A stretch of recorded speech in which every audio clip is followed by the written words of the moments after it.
ভাঙা সম্পর্কের মর্মান্তিক যাত্রা। আমি ভিকে দাস, আর সে ছিল আমার জীবনের এক অমূল্য রত্ন, আমার প্রেমিকা লামহা। ফেসবুকে প্রথম পরিচয় হয়েছিল আমাদের, যেখানে কথোপকথন শুরু হয়েছিল নিঃসঙ্গতার ভেতর এক খুঁজি সঙ্গীর মতো।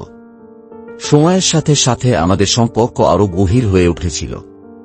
একে অপরকে জানার পর বুঝতে পারলাম এই সম্পর্কের মধ্যে এক ধরনের স্নেহ এবং ভরসা ছিল যা জীবনকে পুরোপুরি বদলে দিচ্ছিল। তার চোখে একটি অপূর্ব আলোকোজ্জ্বল পৃথিবী ছিল, যেখানে আমি ছিলাম তার অমূল্য রত্ন। কিন্তু কখনো কখনো জীবন নিজস্ব নিয়মে চলে। একদিন আমরা যখন আমাদের সম্পর্কের প্রতি আরও প্রগাঢ় বিশ্বাস অনুভব করছিলাম, হঠাৎ করেই এক বিশাল ঝড় এসে আমাদের জীবনে হাজির হল।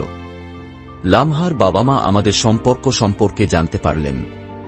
তারা তখন বুঝলেন না এই সম্পর্ক শুধু দুটি তরুণ হৃদয়ের মধ্যে একটি গভীর ভালোবাসার সম্পর্ক, বরং তা তাদের সামাজিক এবং পারিবারিক জীবনে এক বড় ধরনের বিপর্যয়ের কারণ হতে পারে। তাই তারা কোনো আলোচনার সুযোগ না দিয়ে তাদের সিদ্ধান্ত নিলেন লামহার বিয়ে তাড়াতাড়ি দিতে হবে। আমরা, যারা শুধু একে অপরকে ভালোবাসতাম, কিছুই করতে পারলাম না। তারা খুব দ্রুত তার বিয়ের আয়োজন শুরু করল। লামহার চোখের ভেতর তখন যে অসীম দুঃখ ছিল তা আমি অনুভব করতে পারছিলাম।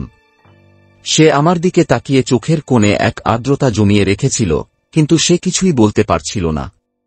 আমাদের সম্পর্ক শেষ হতে চলেছিল, কিন্তু আমরা কোনোভাবেই এর সাথে মানিয়ে নিতে পারছিলাম। অবশেষে সেই দিন এলো। লামহার বিয়ে হয়ে গেল। সেই যে আমরা একে অপরকে ভালোবাসা শিখেছিলাম, সেই মুহূর্তে জীবন যেন কেবল এক দুঃস্বপ্ন হয়ে দাঁড়াল। বিয়ের পর লামহা আমাকে ফেসবুকে ব্লক করে দিল। সে হয়তো নিজেকে এক ধরনের শৃঙ্খলায় আবদ্ধ মনে করছিল, হয়তো সে তার পরিবারের সিদ্ধান্তকে অস্বীকার করতে চায়নি।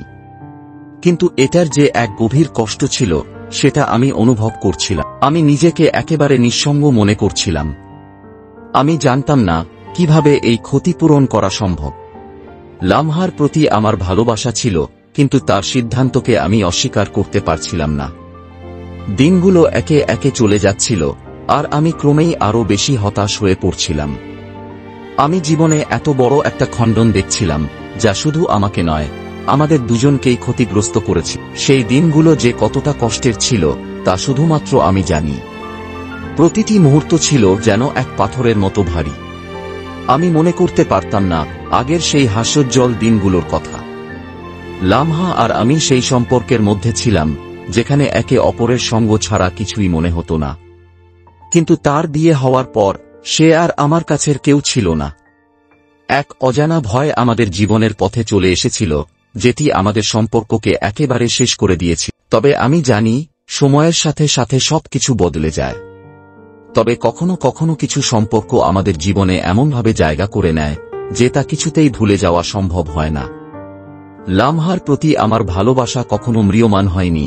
সে যদিও আমাকে ব্লক করে দিয়েছিল, কিন্তু তার সাথে আমার সম্পর্কের সব স্মৃতি আজও আমার মনে তাজা আছে। কিছু সম্পর্ক জীবনের রক্তের মতো, যা কখনো শুকায় না, তবে তা ব্যথার সৃষ্টি করে।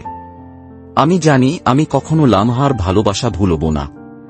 তার বিয়ের পরেও সে যদি কখনো ফিরে আসে, তবে আমি হয়তো আবার তাকে একবার আরও ভালোবাসব, কিন্তু সে ফিরে আসবে না।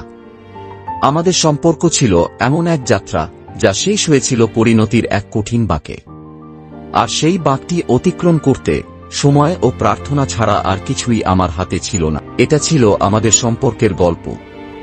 এক পাথরের মতো কষ্ট, এক অবিস্মরণীয় প্রেম, আর এক যাত্রা যা শেষ না হয়ে হয়তো কখনো শেষ হবে না।